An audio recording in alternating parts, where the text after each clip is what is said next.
Check out how I fixed this bread making machine by replacing the drive belt.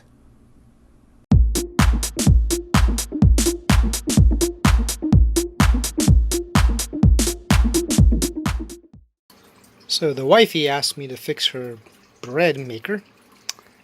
There's the took out the inner layer, and what looks to be the problem is the belt drive, which is run by this motor here, is all mangled. There's bits of rubber and plastic, bits of rubber from the drive are all at the bottom of this container. And you can see individual strands of, I guess, what was once the belt drive, and you can see bits of belt through this hole here. So I'm going to try to take this part out and see if I can replace the belt. I don't think I'm going to be able to find a replacement, but let's see. It's pretty much shot as is, so it won't hurt if I can take a look. So this is the underside of the drive mechanism, and as you can see, the belt has disintegrated. There's nothing left of it but some cord.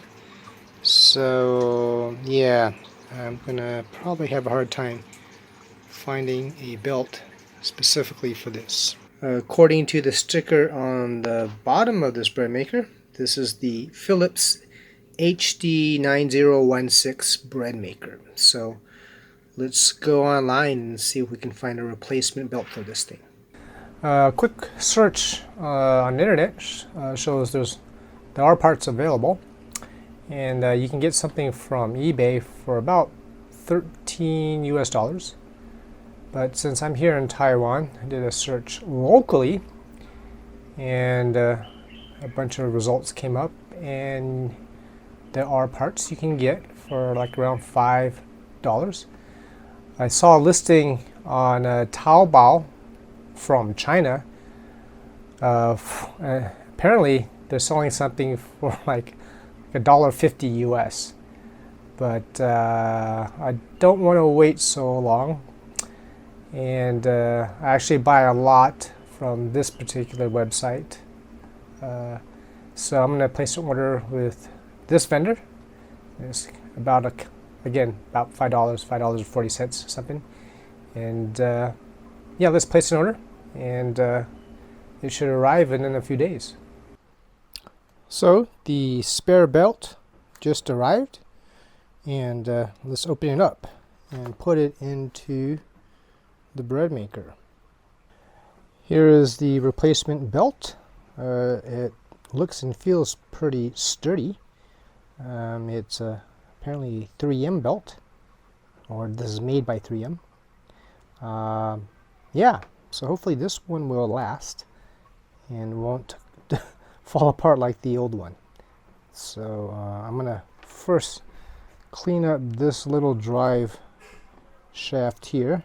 It's a little dirty from all the old rubber from the previous belt drive, and then when that's cleaned up, we'll go ahead and put it on. Let's see how it works. So I've attached the new belt. It was a little bit of a tight fit, but it seems to have done the trick. Everything rotates nicely.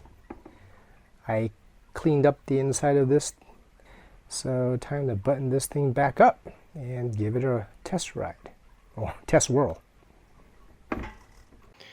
In putting back the motor unit, I accidentally discovered you can remove the control panel. It popped off when I was trying to get to a screw on the inside of the base there. So this comes off, and it makes getting to this particular screw in the back there much easier. So pop that off to take out the base plate and put it back in when you're done. When taking this apart, I had to remove this connector wire from the circuit board in order to pull this thing apart. So I'm putting this back together, so just make sure we put put it back in like so. And here we have the completely repaired bread maker.